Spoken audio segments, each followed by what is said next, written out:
السلام عليكم ورحمة الله وبركاته. كل سنة وانتم طيبين. الأول بحب أشكر صديقي كوتش كمال اللي سمح لي أكون معاكم في المحاضرة دي النهاردة، واللي هتكون محاضرة من القلب للقلب.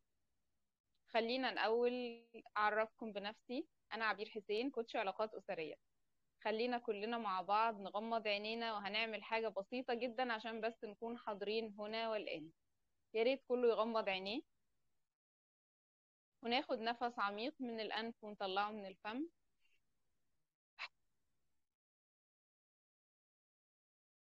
نفس عميق تاني من الأنف ونطلعه من الفم.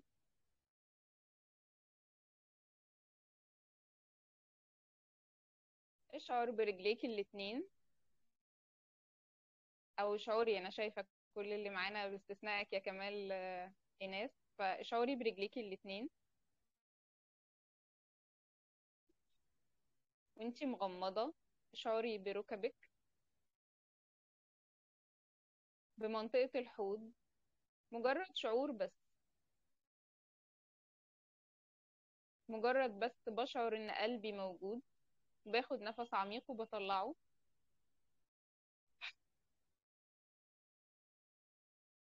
بشعر إن الإيدين موجودين، والعينين، والفم والأنف، والرأس.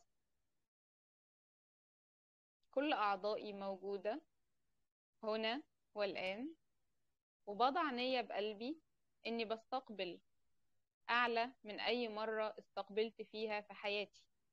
بضع نية من قلبي إني أستقبل الكلمات والطاقة الخادمة ليا خلف الكلمات أعلى من أي مرة استقبلت فيها في حياتي، استقبلت فيها بحياتي.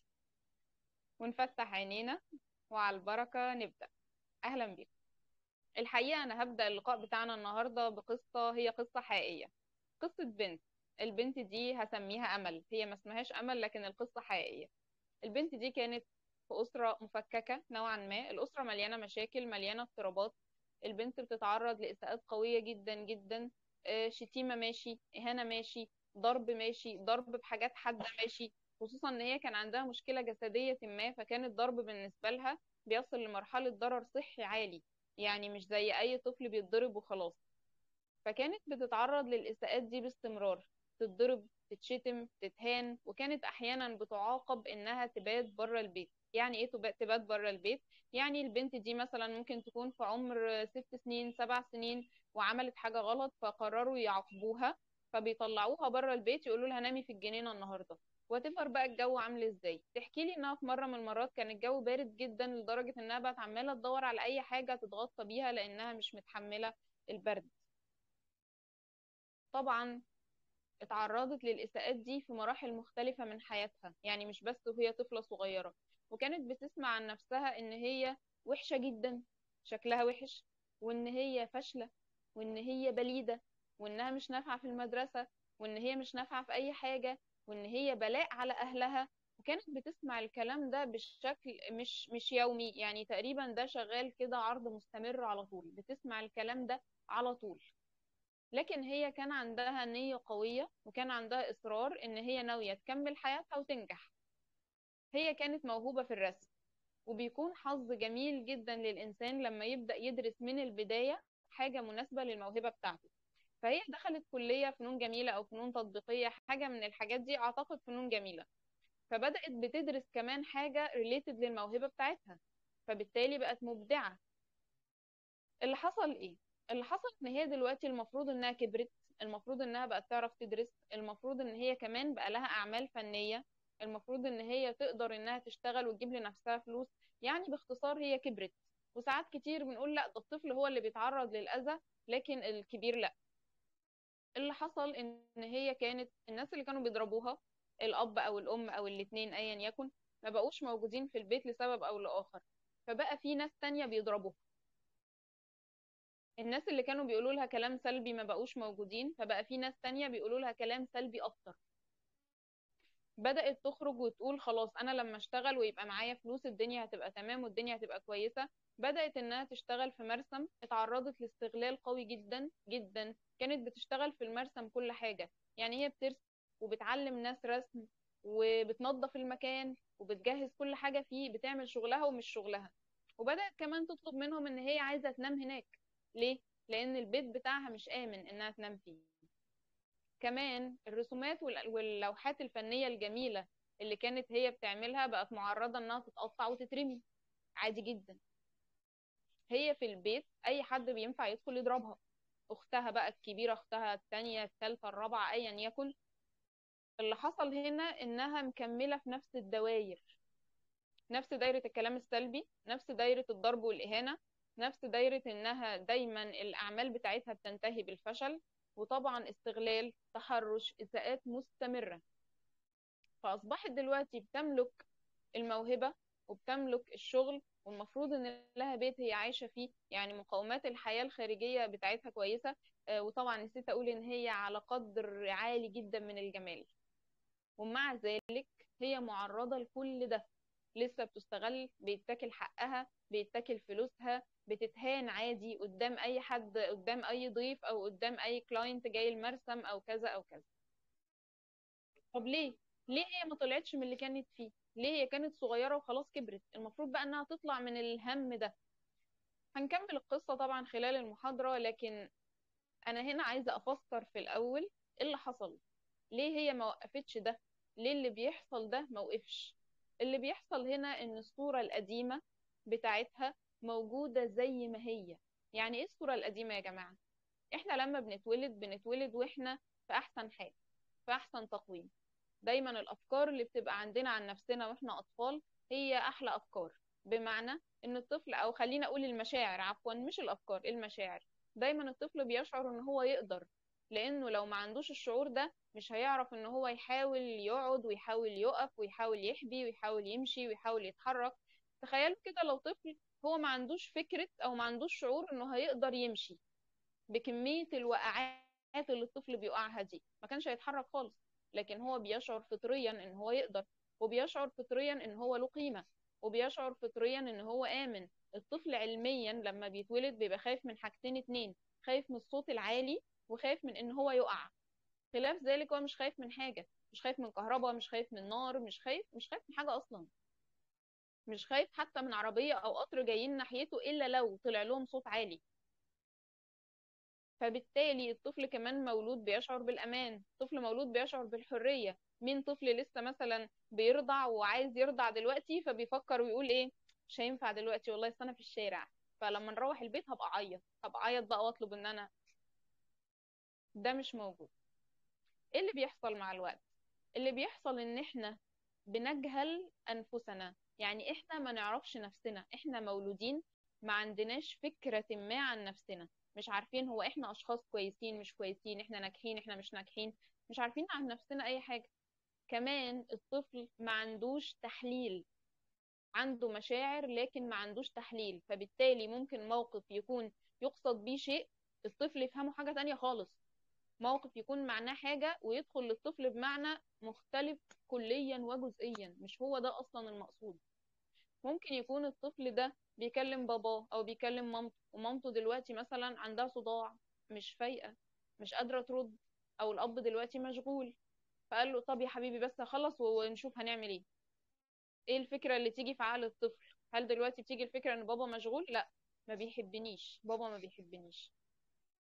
او دلوقتي بيطلب طلب مش منطقي من ماما، وماما مش نافع تعمله دلوقتي. ايه الصورة اللي تيجي في باله؟ انا مش مهم، طلباتي مش مهمة. فالطفل هنا بيبقى عنده مشاعر لكن ما عندوش تحليل. لو اضيف على ده كلام سلبي، ضرب، اهانة، اساءة، تنمر، ايا كانت الحاجات السلبية دي، فبنبدأ ناخد عن نفسنا صورة خطأ. بيبدأ الطفل يقتنع ان هو الصفات اللي اهله بيقولوا له عليها. لو بيقولوا له ان انت فاشل هو بيقتنع بكده. لو بيقولوا له ان انت كسول هو بيقتنع بكده. لو بيقولوا له ان انت نشيط هو بيقتنع بكده. لو بيقولوا له انت مطيع وبتسمع الكلام بيقتنع بكده. هو بيقتنع بالحاجة اللي بتتقال له لان هو ما يعرفش حاجة عن نفسه، وهم دول مصدر المعلومات الوحيد المتاح دلوقتي. ده جزء بيكون بالكلام المباشر. الاهل اللي بيفضلوا يقولوا لاولادهم انت فاشل، انت كذا، انت كذا، انت كذا. ده جزء. جزء ايه تاني ممكن يبني لنا صورة تكون سجن؟ جزء الافعال اللي وراها رسالة. يعني لما اقول له شايف ابن عمك، وما اقول لها شايفة بنت خالتك، وما اقول له شايفة اخوك الكبير، وما اقول لها شايفة اختك الصغيرة، الرسالة اللي بتوصل هنا ان انا مش كافي، ان انا مش كفاية، ان دايما انا في موضع مقارنة، ان انا لوحدي مش مهم، اني مش قادر او اني عاجز اوصل للناس دي. وحقيقة يعني كل اب وام بيقارنوا اولادهم باولاد حد تاني، هم فعليا لو دخلتوا جوه نفسهم، هم مش بيقارنوا ابنهم بالطفل الاخر اصلا. هم بيقارنوا نفسهم كاباء وامهات بالاب والام التانيين. يعني لما بيلاقوا مثلا ابن الجيران او ابن اخوه او ابن اختها او ايا يكن، خلينا نقول ابن الجيران جايب درجة اعلى، هي هنا مش متضايقة اصلا ان ليه ابنها ما جابش درجة زي ابن الجيران او اعلى منه. لا لا، هي مش قصدها كده خالص، ولا ده في دماغها. لو دخلت جواها هتلاقيها بتفكر ليه ابن فلانة يجيب اعلى من ابني، او هو بيقول ليه فلان اللي مش موفر لاولاده نص اللي انا موفره، ولاده شاطرين ومؤدبين اكتر من ولادي. المقارنة هنا اصلا بتبقى بين الاب والام نفسهم والاب والام التانيين، لكن اللي بيروح ضحيتها هم الاولاد. لان شيء سيء جدا جدا جدا اني اقارن طفل بحد. يعني خلينا اقول ان كل واحدة مننا، او هقول لكم بوضوح، كانت في عميلة معايا في ستيشن، فكانت بتقولي ان لا، هي مصممة انها بتقارن بين اولادها عشان تحفزهم، مصممة انها لما بتقعد تحرق دم كل واحد فيهم وتفكروا بالعيب اللي فيه والميزة اللي في اخوه، ان هي كده بتحفزه. فقلت لها طيب لو زوجك قارنك باخته او بمرات صاحبه او بمرات اي حد في العالم او باي ست تانية، وقال لك شوفي مهتمة بنفسها مش زيك، شوفي اكلها احسن منك، شوفي طريقتها احسن منك، شوفي تعليمها اعلى منك، هتبقي مبسوطه؟ هتتحفزي وتقولي يا على التحفيز اللي انا فيه، وتقومي رايحه عامله الحاجه اللي بيقول عليها؟ ولا بتغضبي وبتثوري وبتحسي بالاهانه وبتحسي بمشاعر كلها مش احسن حاجه خالص يعني؟ تخيلوا بقى الطفل ده هو ملوش حد يقول له اصلا ان الناس دول كلامهم غلط. يعني اللي بتبقى المفروض انها بالغة ناضجة عاقلة بشكل او باخر، وحد بيقول لها كلام سلبي عن نفسها، يمكن تراجع نفسها هو الكلام ده فعلا صح، يمكن تسأل حد تاني، يمكن تروح لكوتش يفهمها عن نفسها. لكن الطفل يعرف ايه عن نفسه؟ ما يعرفش اي حاجة. فبياخد الكلام ويثبته في دماغه. هو دلوقتي ثبت في دماغه ان هو مثلا، خليني اقول صفة مثلا زي ان هو مش محبوب، حاطط في دماغه ان انا مش محبوب. يا اما في اب وام بيقولوا كده دايركت لاولادهم وما تستغربوش، يا اما بيقولوا دايركت كده بالكلام، يا اما بيتقال بالافعال، يا اما الاب والام بيعملوا حاجه والطفل فهمها غلط. في النهايه هو عنده صوره عن نفسه ان هو مش محبوب. الفكره دي اتكونت في عقله. يبدا يحصل ايه؟ يبدا مع الوقت يجذب لنفسه احداث تاكد له ان هو مش محبوب، او يبدا يترجم الاحداث حواليه بطريقه تؤكد له ان هو مش محبوب. حد عدى عليه وما سلمش عليه، محدش بيقدرني، محدش بيحبني. حد مثلا جاب هدية لفلان وما جابلوش عشان لسه بيفكر يجيب له هدية أغلى أو أقيم أو أيا كان السبب، ما بيحبنيش. قال للطفل تعالى وما رضيش يروح له، أنا مش محبوب. وتفضل أنا مش محبوب دي دايرة في دماغه، بيترجم كل حدث بيحصل على إن هو مش محبوب، فبيأكد لنفسه الصورة القديمة إن هو مش محبوب. أصبح كلمة أنا مش محبوب كأنها يعني كأنها نبوءة. أصبحت الصورة القديمة كأنها نبوءة ماشية في الحياة، بتتحقق لوحدها، ماشية في الحياة كده بتحصل لوحدها. لأن هو كل حاجة بيترجمها على هذا المعنى، كل حاجة بيترجمها على هذا الأساس، وبتتجمع الأحداث اللي دايما تخليه يشعر الشعور ده. فأصبح بدل ما هو بيسعى إنه يثبت لنفسه إن هو مش محبوب، لا، هو أصلا عنده يقين تام إن هو مش محبوب. إيه الأسوأ؟ الأسوأ من إن هو عنده يقين تام إن هو مش محبوب، إنه بيرفض الحب. لما بيجي حد يقدم له حب حقيقي، او يقدم له الشيء اللي هو فقده او الشيء اللي هو كان نفسه فيه او الشيء اللي عنده صورة مخالفة ليه، يبدأ يقول ايه؟ ده تلاقيه عايز مني حاجة، ده تلاقيه عايز مصلحة، ده تلاقيه بيعمل كده عشان انا عملت له كذا. ده لا، ده هيخذلني، ده هيزعلني، ده هيعمل كذا، ده هيعمل كذا. وايه الأسوأ بقى كمان، أسوأ من اللي فات؟ الأسوأ ان هو ممكن يدفع اللي قدامه لان هو يعمل تصرف يدعم الصورة اللي في ذهنه. يعني ايه؟ يعني حد مثلا دايما في دماغه ان انا شخص بيتم هجري، شخص بتساب، دايما شخص بتساب. ممكن تكون الصورة دي جات له مثلا بسبب فقد أحد الأبوين في الطفولة، أو إن مثلا الأهل كانوا بيسيبوه فترات طويلة، أو لأيا كان السبب الحقيقي أو الغير حقيقي، هو كون عن نفسه صورة إن أنا شخص دايما بتساب، الناس بتهجرني وبتسيبني. وجيت دلوقتي اتعرف على صديق أو على بارتنر معين أو أيا يكن الطرف الآخر، والطرف الآخر ده هو مش ناوي يسيبه أصلا، بيحبه جدا. يبدأ يعمل إيه؟ يبدأ يضايق الطرف الآخر ويزهقه ويزعله ويتصرف معاه بطريقة مش كويسة. يبدأ يدفعه دفع ان هو يسيبه بدون ما يقصد. يعني هو هنا مش واعي، لا، ده هي هنا النبوءة، الصورة الذاتية اللي في دماغه السيئة هي بتتحقق لوحدها. عمال ينتقد الشخص الآخر، عمال يضايقه، عمال يتسلط عليه، عمال يزهقه، عمال له تصرفات، عمال يعمل تصرفات هو عارف كويس ان الطرف الآخر مش هيتقبلها، لكنه بيعملها بلعبة نفسية ما تحت شعار ان انا بساعده، بدعمه، بنتقده عشان يبقى احسن. ايا كانت الصورة الخاطئة تماما والفكرة الخاطئة تماما اللي هو بيقولها لنفسه، هو بيتصرف على اساسها.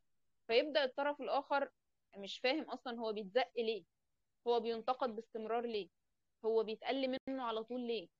احيانا كتير بيكون الطرف اللي بيعمل كده هو بيعمل كده من مكان وجع، هو اصلا متأكد ان ده هيبعده، فبيختبر ان ده هيتم. طبعا هنا انا ما بقولش ان احنا لما حد يعاملنا بطريقه غير لائقه ان احنا مضطرين نكمل معاه عشان الجرح بتاعه، دي قصه تانية. لكن هنا انا بوضح ايه اللي بيحصل. فيبدا ان هو هنا يدفع الشخص الاخر ان هو يسيبه. الشخص الاخر سابه من افعاله، بعد بقى ما ده يسيبه يقول انا كنت عارف، انا كنت عارف ان ده اللي هيحصل، انا اصلا ما فيش حد بيحبني بيفضل مكمل معايا، انا اصلا ما حدش بيحبني، انا اصلا كذا، انا اصلا كذا. او يكون شخص عنده صوره في ذهنه عن نفسه ان هو فاشل، عقله يبدأ بشكل لا واعي، لأن كل الداتا اللي في الكون هي موجودة في عقلنا الباطن. عقله يبدأ يخليه يفكر في مشاريع ما تناسبوش. يعني يكون شخص طول عمره في تراك معين، فعقله يقول له ايه، طب ما تجرب تعمل كذا، بس المجال ده انا ما اعرفش فيه. تعرفش فيه ايه؟ لا لا لا، اخرج بره الكومفورت زون. طب ما اخرج من الكومفورت زون في اللي انا عارف فيه، يعني اطور منه شويه. لا لا، اخرج من الكومفورت زون في حاجه انت عمرك ما جربتها في حياتك. طب اشارك حد يكون بيفهم مثلا. لا، وانت تشارك حد ليه بقى؟ ايه هو انت مش كفايه؟ انت عايز تقول ان انت مش كفايه؟ لا، كمل، انت كفايه. كمل وادخل في مشروع انت ما تعرفش عنه اي حاجه في حياتك. طب ابدا براس مال صغير. لا لا، راس مال صغير، اللي بيبدا كبير بيكمل كبير. وعقله يفضل يلعب عليه العاب لحد ما في النهايه يعمل مشروع ما فيهوش اي مقوم من مقومات النجاح. فاوتوماتيك اللي بيحصل المشروع بيفشل. المشروع بيفشل، مش الشخص اللي بيفشل. لان هو في النهايه هي تجربه، لو ما طلعش منها غير بمعلومه ان انا هكمل في الحاجه اللي انا عارفها واطور منها، اتس اوكي، هي معلومه. لما المشروع يفشل يبدا هو بقى يحس ايه، انا فاشل، انا مفيش حاجه بعملها بتنفع ابدا. حتى المشروع ده انا عملت فيه عمايل، ده انا دخلت فيه لوحدي وغامرت. ومش بتقولوا ويفوز باللذات كل مغامر؟ اديني غامرت وحطيت فيه فلوس، وحطيت فيه وقت، وحطيت فيه جهد، وعملت وسعيت وكذا، وفي الاخر فشلت. هو اصلا في دماغه صورة عن نفسه ان هو فاشل اصلا.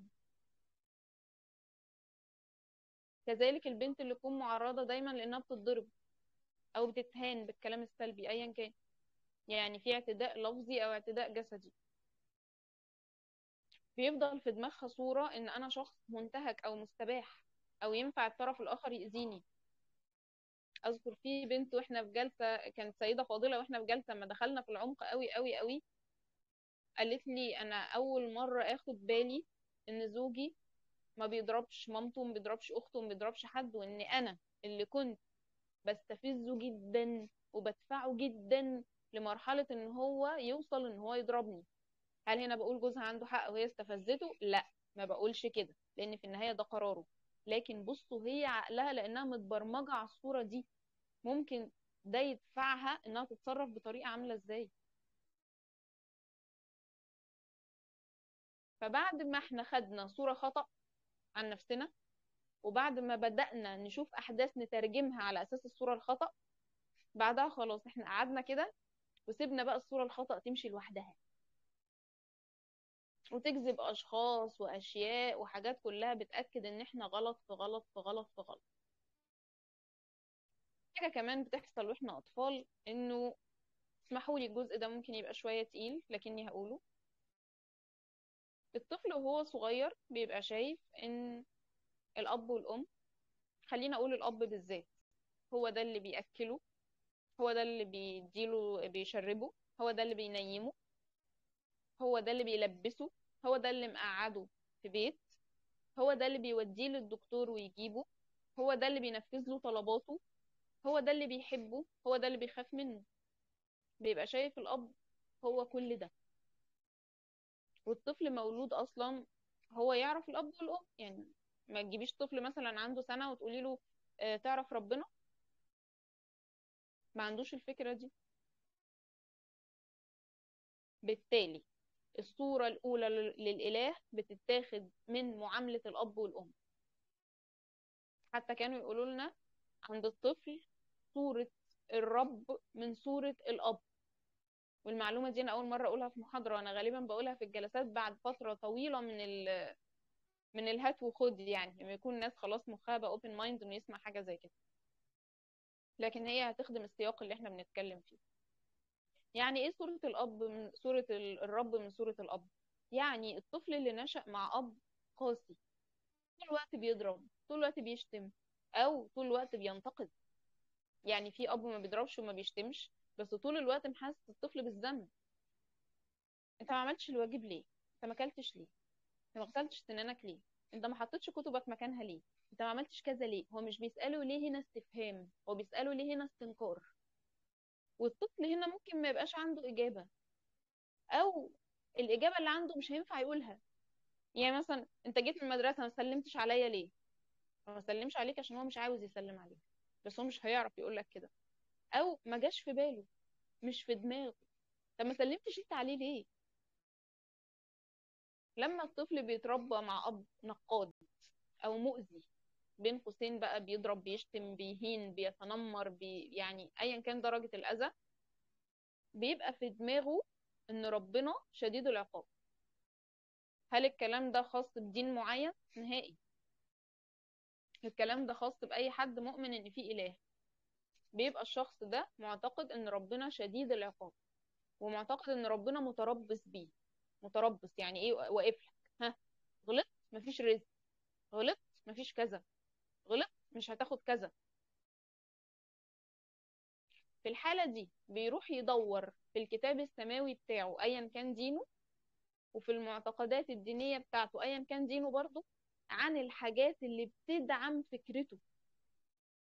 عشان كده تلاقي دايما في صنف ما من العلماء كل كلامهم عن ان ربنا شديد العقاب، وانه شوفوا عذاب نار، عذاب قبر، عذاب كذا، عذاب كذا، عذاب كذا.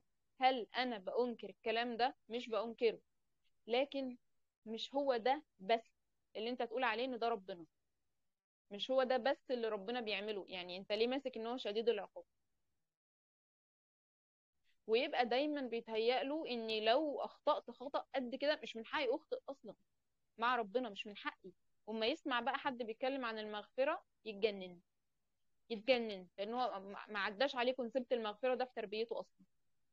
على الجانب الاخر بتلاقي الشخص اللي اتربى مع اب كان عنده رفق، وكان عنده حنان، وكان عنده رحمة بشكل او باخر، تلاقيه دايما مركز ان ربنا غفور رحيم، يا ربنا هيسامحنا، ان انا ممكن لما اغلط استغفر. طب اقول لكم في حاجة قريب كانت في سيشن، في واحدة قالت لي انه ربنا ابدا ابدا مش بيغفر للي بيغلط. يعني في الاستغفار مثلا مش بيغفر؟ قالت لي لا، مش بيغفر لحد. هي جايبه الفكره دي منين؟ لان هي ابدا ولا مره كانت بتتسامح لو غلطت. ما بتتسامحش، دايما غلطت تتعاقب، ما غلطتش تتعاقب برضه احتياطي احسن تغلط. وما تستغربوش الكلام اللي بقوله، لان ممكن يكون في منكم اللي مر بيه اصلا يعني. فدي الصورة اللي في دماغها ان لا، ربنا مش بيغفر اصلا.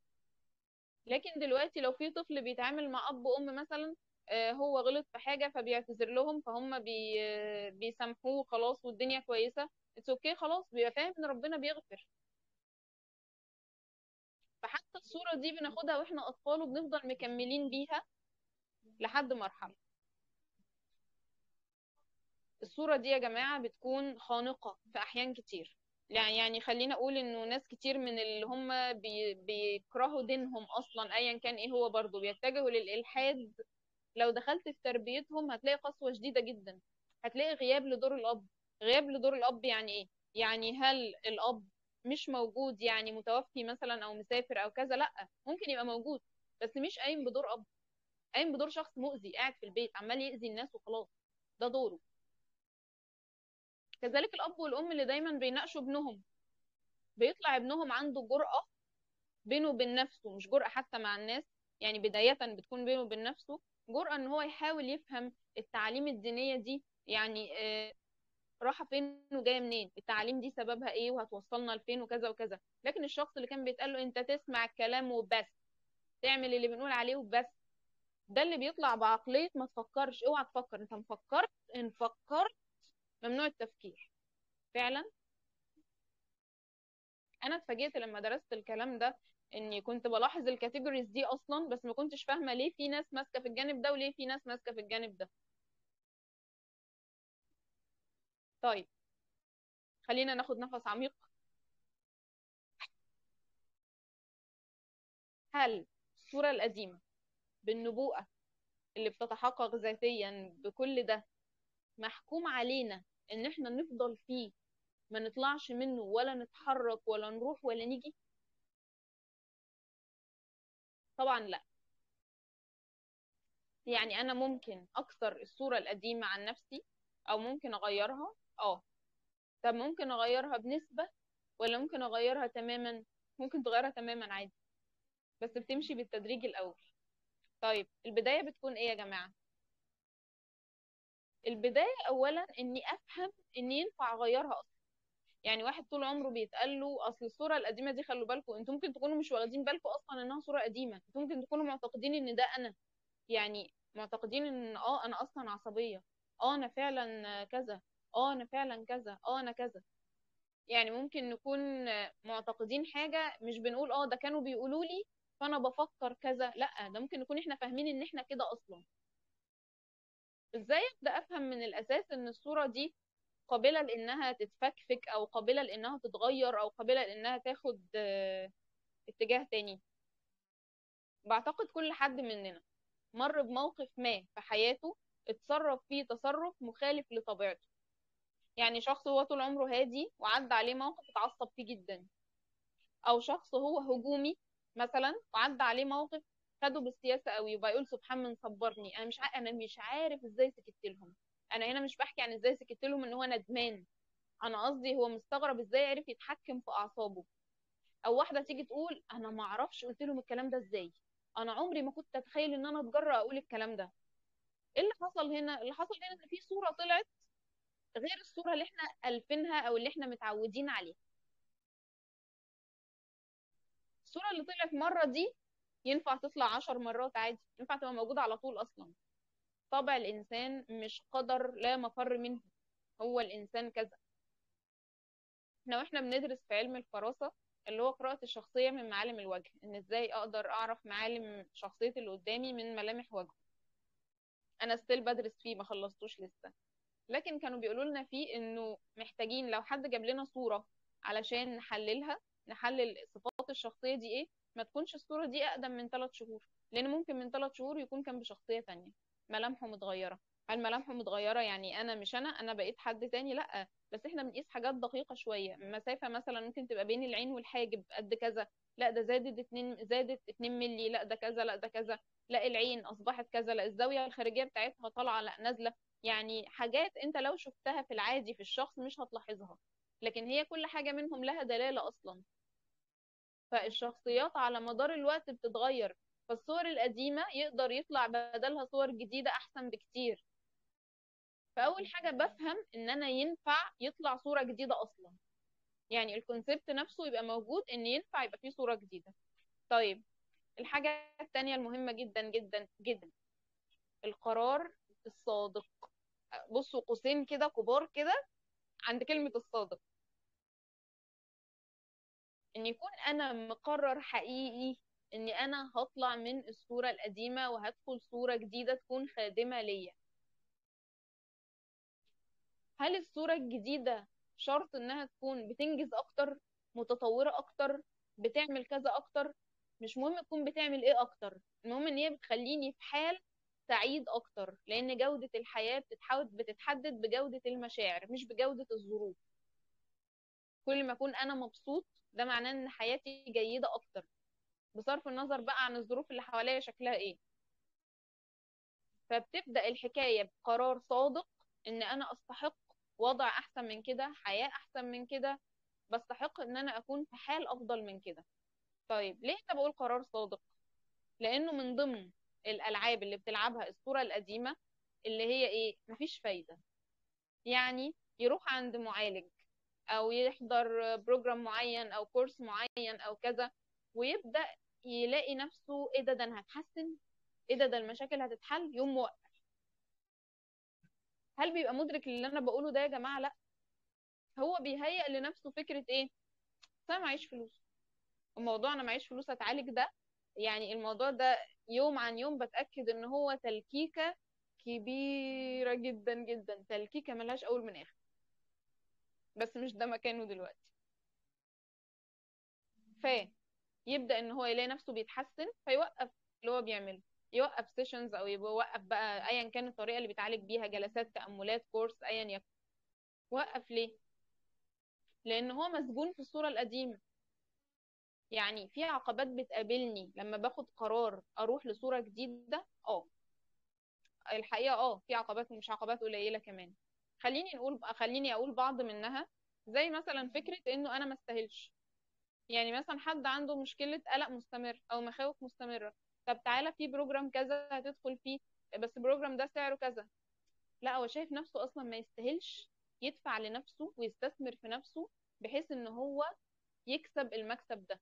يعني شخص يبقى متمرمط بقاله 10 20 30 سنة مثلا ايا يكن، وشايف مرار مفيش بعد كده، وتقول له في برنامج هيساعدك تتجاوز ده، البرنامج ده مدفوع سعره كذا، هو اصلا مش شايف نفسه يستاهل. طب اتغلب على العقبة دي ازاي؟ تخيلوا دلوقتي ان في طفل كل ما باجي اقدم له فطار مثلا، تخيلوا ان انا مدرسة في مدرسة وفي طفل طالب عندي، كل ما باجي اقدم له فطار يقول لي لا انا ما استاهلش ان انا افطر. انا هنا ممكن اقعد اقول له لا انت تستاهل وانت جميل وانت كذا وانت كذا، والكلام ده حلو جدا انا بتفق معاه. بس انا ممكن اعمل حاجة تانية خالص، ان انا كل يوم احط قدامه الفطار. مرة في مرة هو هياكل، مرة في مرة هيقول ده انا استاهل، مرة في مرة لو انا ما حطيتش الفطار هيقول لي فطاري فين. فساعات بنكون محتاجين ان احنا ناخد الاكشن، وبعدها بقى مشاعر الذنب نبقى يعني نشوف هنعمل فيها ايه، نتعامل معاها بعدين. لان في ناس وانس انها اشتركت في حاجة او دفعت لنفسها حاجة، او حتى مش شرط دفعت فلوس، ممكن تبقى دفعت التزام انها ناوية تدخل في حاجة معينة، بعدها يبدأ يطلع لها شعور ذنب كده. انت هتضيعي وقتك في كلام فاضي، انت هتسيبي بقى بيتك وولادك وتقعدي تسمعي شويه الناس اللي بيتكلموا في كلام، هم الناس دول يعرفوا ايه عنك اصلا؟ ده انت عايشه حياه يعني صعبه جدا. او مش كنت الفلوس دي عملتي بيها كذا، مش كنت الفلوس دي جبت بيها لاولادك كذا. كل ده بيدور تحت العقبه بتاعت انا ما استاهلش. ففي الحاله دي بعمل ايه؟ باخد الاكشن كاني استاهل لانك تستاهل بالفعل. وبعد ما باخد الاكشن ده هنبقى نتعامل مع مشاعر الذنب. ده جزء تاني، اني باخد نفسي بالتدريج. يعني ما اقومش على حيلي بقى، انا هكسر الدنيا، وانا عندي صورة قديمة ان انا كذا وكذا وكذا، انا هنسف كل ده مرة واحدة، خلاص خلاص الزمن القديم ده انتهى، اللي انتوا تعرفوه بتاع زمان ده سافر. لا، تدريج. تدريج ليه؟ عشان ما تتخضش عشان عقلك ما يتخضش. فهناخد نفسنا بالتدريج. عقبة كمان ان احنا بنبقى اتعودنا على دايرة راحة معينة، لما بنيجي نغيرها بنحس اللي هو ايه، هو ده هيحصل يعني، هيحصل ايه دلوقتي؟ طب انا متعوده مثلا، يعني ممكن حد يكون عايش في بيئه قاسيه جدا وتقول له روح عيش لوحدك او استقل او سافر او كذا، يجي في دماغه بقى ايه، الهم اللي اعرفه احسن من الهم اللي ما اعرفوش. طب ما يمكن ما يطلعش احسن، يمكن يطلع الحال الجديد احسن. لكن هو في كومفورت زون معينه، في دايره راحه معينه، مش عايز يسيبها، خايف يسيبها. فدايره الراحه بتكون عائق صعب جدا. طب برضو بنعمل ايه في موضوع دايره الراحه؟ بناخد نفسنا بالتدريج، واحده واحده. بناخد نفسنا بالراحه، انه لا، انا مش هقوم اغير كل حاجه مره واحده. انا بس هكبر الدايره بتاعتي شويه، انا بس هتحسن شويه، انا بس كذا. عقبة كمان قوية جدا جدا جدا ان شخص يبقى خايف من رفض المجتمع بتاعه. المجتمع مش الناس اللي ماشية في الشارع، المجتمع بتاعك يعني الناس اللي انت عايش معاهم، والناس اللي انت بتتعامل معاهم في بيتك، في شغلك. يبقى الشخص خايف ياخد صورة جديدة علشان خاطر هو هيخسر الناس دي. خليني اقول لكم ان ممكن تخسرها، لكنك هتكون كسبت نفسك. هل هنا احنا بنتكلم بقى كلام وخلاص، يعني ان الانسان بقى اذا خسر العالم وكسب نفسه فكده الحياة حلوة؟ الناس اللي انت هتخسرهم دول انت مش كاسبهم اصلا. يعني يعني مثلا لو دلوقتي شخص هو كان بياخد مني منفعة معينة، بياخد مني مصلحة ما معينة، وانا بطلت اقدمها له فبطل يحبني. هو هنا بطل يحبني؟ هو اصلا كان بيحبني؟ هو اصلا مش بيحبني انا، هو بيحب الحاجة اللي انا بقدمها له. خلاص بطلت اقدمها له. طيب هخسر ايه لو فضلت في دايرة القبول بتاعة المجتمع اللي حواليا والناس اللي انا بحبهم وكذا وكذا؟ هخسر ان انا مع الوقت هحس بالرفض اكتر. ازاي؟ لان حقيقتك مرفوضة. كل ما تيجي تعبر عن حقيقتك هتبقى مرفوض. ولما تشوف حد معبر عن حقيقته هتتوجع وتتجرح. طب اعمل ايه في حتة رفض المجتمع ورفض الناس اللي حواليا؟ خليني اقول لك غلطة صغيرة قوي بيعملها كل الناس اللي بدأوا انهم يكتسبوا معلومات جديدة او يدخلوا في سيشنز جديدة او كذا. ان هم كل حاجة جديدة يعرفوها يروحوا يحكوها للناس المهمين بالنسبة لهم. انتوا عارفين انا عرفت ان في كذا، انا عرفت ان في حاجة اسمها وعي ضحية، على فكرة انتوا كلكم وعي ضحية، على فكرة انت عندك مشكلة كذا، على فكرة انا كنت كذا. هو احنا بنعمل كده ليه؟ يعني ايه اللي بيخلينا نروح نقول للناس اللي حوالينا على الكلام ده؟ اللي بيخلي ده يحصل ان احنا بنبقى عايزين نضمن انهم هيقبلونا في صورتنا الجديدة.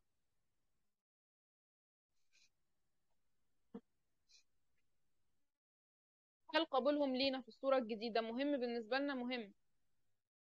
بس انت هنا عارف بتعمل ايه؟ زي ما كنت بتزرع نبات، والنبات ده لسه بيطلع صغير جدا ضعيف جدا، لو جه شوية هواء أقوياء هيوقعه. وانت خدت النبات ده رحت شفت العاصفة فين وحطيته فيها وقلت له اعتمد على نفسك. لا، هو في الأول محتاج حماية، محتاج حماية ومحتاج رعاية لحد ما النبات ده يقوى ويشتد. ساعتها هنقدر نعرضه على الناس اللي حواليه. فبالتالي مش كل معلومة تتعلمها تروح تقولها لهم. حاجة كمان مهمة جدا ان انت بتعلم الناس اللي حواليك يعملوك ازاي. هي المعلومة دي قد تبدو غلسة شوية بس ده اللي بيحصل. يعني افترضنا مثلا ان في عائلة ما، العيلة دي يعني عشرين قوي بيروحوا عند بعض وبيجوا عند بعض ومقطعين الدنيا زيارات، والناس بقى تيجي تبات عندك ويجوا لك الصبح بدري ويجوا لك بالليل. فجه عضو ما في العيلة دي قرر ان السيستم ده والستايل ده مش عاجبه، فبدأ يعلم الناس انهم يتصلوا بيه قبل ما يروحوا بشكل او باخر بقى. يعني ده احنا مش بصدد موضوع وضع الحدود دلوقتي، انا بس بدي مثال. هيتضايقوا، هيزهقوا، هيقولوا مش عارف ايه، هيغضبوا، في النهاية مش هيروحوا عنده من غير اتصال. ولو راحوا من غير اتصال مش هيبقى ده السيستم الدائم. فالناس بتعاملك بالطريقة اللي انت بتعلمهم يعملوك بيها. ده حتى الأطفال بيبقوا كده. يعني الطفل بيعلمك أحيانا وانت كمان بتعلمه تعاملوا بعض ازاي. لما تيجي تقول للطفل لو عملت كذا انا هعمل لك كذا، ما انت كده بتعلمه يتعامل معاك ازاي. وهو لما بيقوم هو مصرخ فانت تعمله اللي هو عايزه، هو كده كمان بيعلمك تتعامل معاه ازاي. فجزئية خوف المجتمع وخوف الناس اللي حوالينا دي بناخدها بالتدريج، ومع الوقت هتقدر تعلمهم ازاي يتعاملوا معاك مهما كان ده. وبقول الكلام ده من مكان تجربة ضد السيستم اللي ماشي. طبعا انا سجلت نوتس هنا عشان ما انساش حاجة منهم. بس هم فعليا ما نسيتش حاجة. هم دول العقبات اللي كنت اتكلم فيها عشان ادخل في صورة جديدة. نرجع بقى نكمل قصة امل اللي حكينا عنها في الاول. طبعا امل دلوقتي هي في بيت خاص بتاعها، بيت بالشكل اللي هي عايزاه، بالستايل اللي هي عايزاه. ما بقاش حد يقدر ان هو يتعدى حدوده اللفظية، مش ان هو كمان حدوده الجسدية معاها. قدرت انها تفتح البيزنس الخاص بتاعها. كمان الرسومات بتاعتها كان فيها يعني مشكلة ما او مش مشكلة، خلينا اقول ان هي ما كانتش عارفة تطلع للستيب اللي بعدها. ان هي دايما كانت بترسم بالفحم بالالوان اللي هي ابيض واسود. في النهاية بتدي شكل ابيض واسود.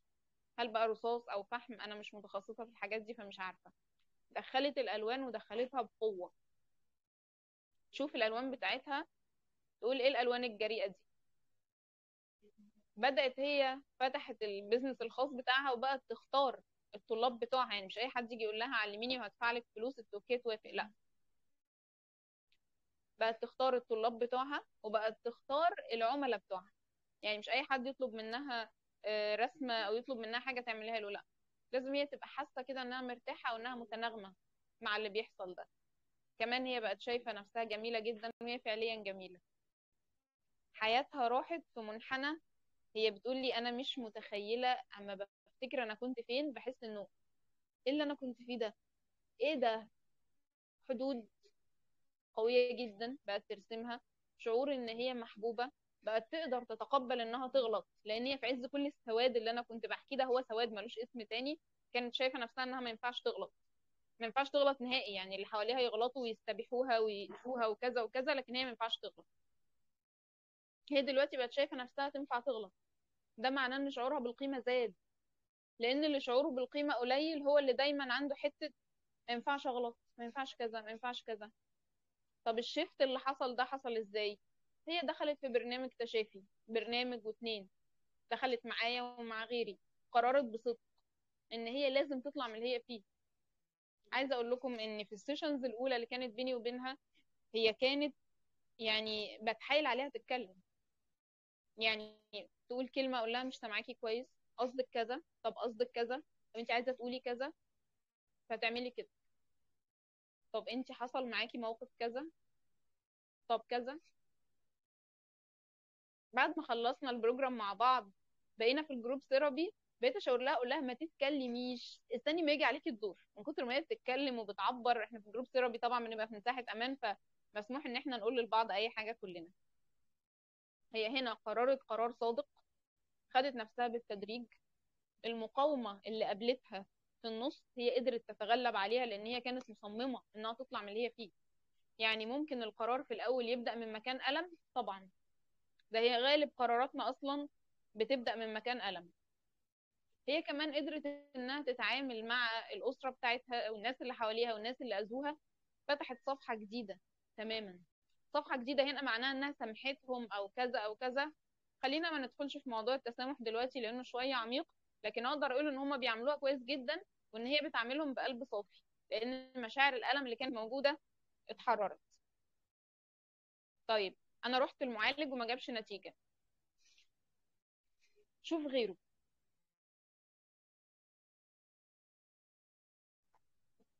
لان مش دايما بيبقى المشكله ان انا عندي مشكله. يعني برضو دي حاجة بيقع فيها الشخص اللي عنده صورة ما عن نفسه. ان هو لما بيجرب حاجة وما بتجيبش نتيجة معاه، يقول على نفسه ان هو هوبليس كيس، خلاص مفيش امل فيه، مش هيتحسن، مفيش حاجة هتجيب معاه، ده انا جربت واستثمرت ودفعت وعملت وسويت مفيش نتيجة. لا. ممكن يكون المعالج ده مش ده المناسب لك. مش ان المعالج مش كويس، لا، ممكن يكون هو الحاجة اللي بيقدمها مش مناسبة ليك. يعني في ناس بتحب السيشنز الوان تو وان، عايز دايما المعالج يكلمه وهو يكلمه. في ناس بتبقى لا، يعني في ناس بيدخلوا معايا بروجرامز مثلا يقولوا لي في عندنا ذكريات معينه مش عايزين نحكيها، بس عايزين نتحرر منها. فبنحاول هنا نتبع تكنيكس معينه تساعدهم يعملوا ده. فلو المعالج او الكورس او ايا كان الطريق اللي انت خدته مش جايب معاك، جرب غيره. واحيانا بيكون الشخص ده خادم ليا لحد مرحله معينه. يعني انا في رحله الدراسه بتاعتي بيكون بالتوازي، بتكلم عن ان انا عبير، بيكون بالتوازي معاها رحله تشافي. ضروري بيكون في ناس انا بشتغل معاهم من وقت للتاني عشان انا ارتقي وازكي نفسي.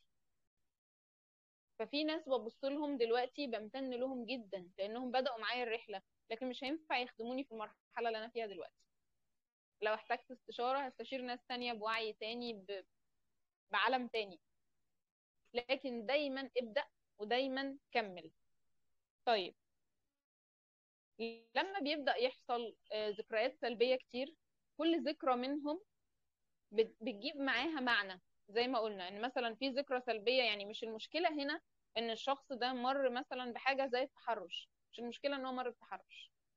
المشكلة في المعنى اللي هو حطه على التجربة دي، ان هو سمى نفسه ان هو منتهك او مستباح، او انه يعني يعني خليني اقول مستباح، اي حد يقدر يأذيه، او ان هو ضعيف، او ان هو ملوش قيمة. فما بتبقاش القصة في الحدث نفسه، لان ممكن 10 يتعرضوا لنفس الحدث وكل واحد يستقبله بطريقة. يعني في سيدات كتير مروا بتجربة الانفصال، الطلاق، وتسألهم ايه رأيك في التجربة، واحدة تقول قاسية، واحدة تقول مرة، واحدة تقول لا ده انا ارتحت، واحدة تقول دي كانت احسن حاجة عملتها في حياتي، واحدة تقول لا انا ندمانة. نفس التجربة، هي نفس التجربة، لكن استقبالها عند كل شخص كان مختلف. فمش القصة بس هنا في الذكرى، القصة في المعنى اللي اتكون وراها. وطبعا لما بيكون ذكريات كتير بتؤيد معنى واحد، ده بيخلي الشخص مسجون جوه الصورة دي اكتر. اقول لكم دليل صعب جدا على فكرة ان احنا بنبقى مسجونين جوه الصورة القديمة. لما حد يقول لنا حاجة حلوة عن نفسنا ونشوف، نحس انه بيجاملنا، نحس انه في احسن الاحوال يعني ده عشان بيحبنا، ده عشان بيحبنا فشايف ان احنا كده. يعني مش عشان انت كده فعلا، لا، مش عشان انا كده ولا حاجة. فبالتالي بطلنا نلتفت للكلام الحلو اللي احنا ممكن يتقال لنا عن نفسنا، اصبحنا بنبرره. يعني لما حد يجي يقول مثلا ده فلانه والله ده لسانها حلو، بتعرف تتكلم كويس، او دي لبقه مثلا، لما يقول لك لا ده انت لبقه، تقولي ده هم بيقولوا كده، اصلهم جم مره عندي البيت وانا مش عارف قابلتهم قلت ايه وعملت ايه، تقعدي تبرري تبرير كبير ان ليه وليه قالوا عليكي كلمه حلوه. او ان حد قابلك مثلا وانتي لابسه لبس ما وقال لك ايه الشياكه دي، ده انتي جميله جدا في اللبس ده، الله يخليك والله ده انت اللي عينيك حلوه. يعني اللسان حالك كانك بتقولي له لا لا لا اللبس زي الزفت، مين اللي قال لك ان انا جميله وانا مش جميله اصلا ولا نيله ولا اي حاجه. لسان الحال بتاعك بيبقى بيقول كده. لكن لو حد قابلك وقال لك الفستان ده مش لايق عليكي تصدقيه، هتقولي له ليه؟ آه طب اللون، طب الستايل بتاعه، طب القصه بتاعته، طب كذا. اشمعنى ده صدقتيه بسرعه؟ تكوني عامله عزومه كبيره وحد يقول لك الاكل ما شاء الله تحفه، بجد عجبك؟ بجد.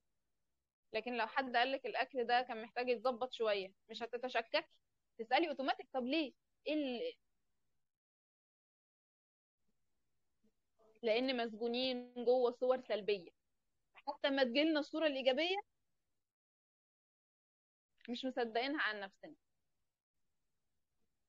هل ده ممكن يخلي الماضي بتاعي يتحكم في المستقبل بتاعي؟ طبعا.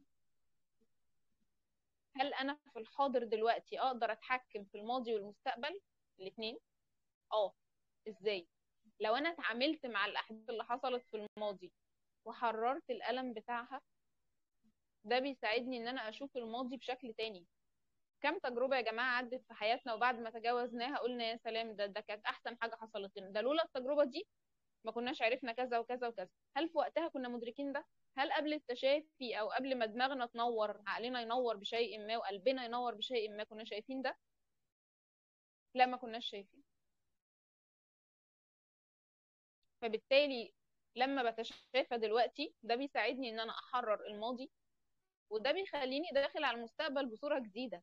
ما هو أنا وأنا داخل على أي حاجة بصورة الشخص الناجح مش زي وانا داخل بصورة الشخص الفاشل.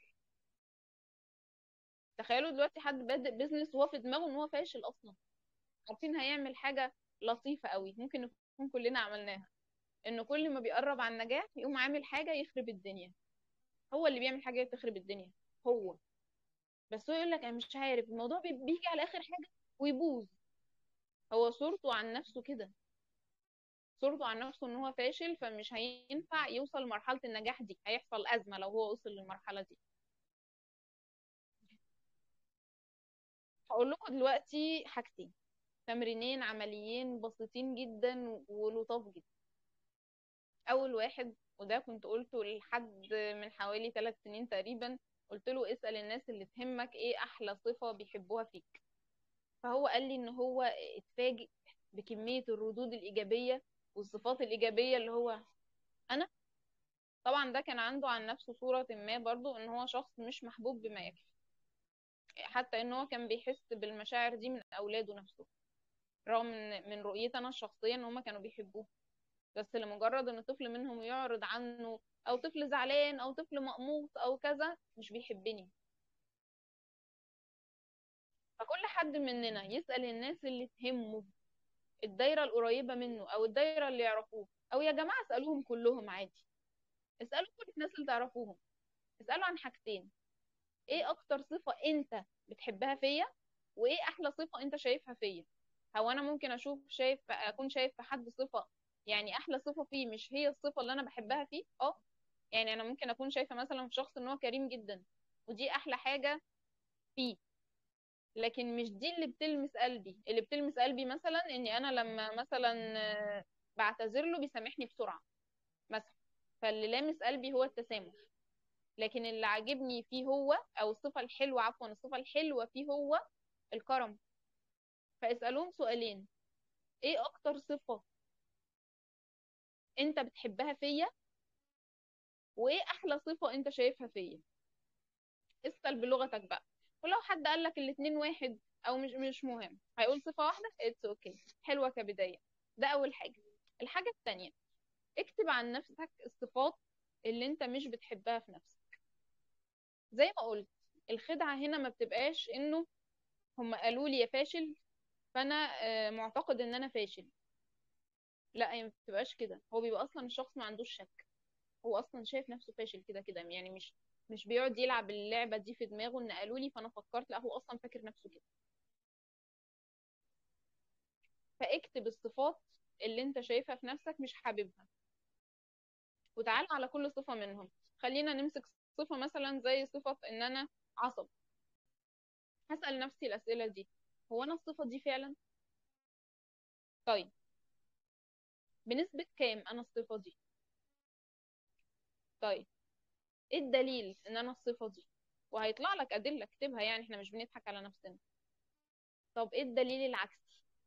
وموضوع الدليل العكسي ده بيربك المخ كده شويه، ان انت عمال تجمع في ادله انت اصلا كده كده عارفها وحافظها بقالك مئات السنين.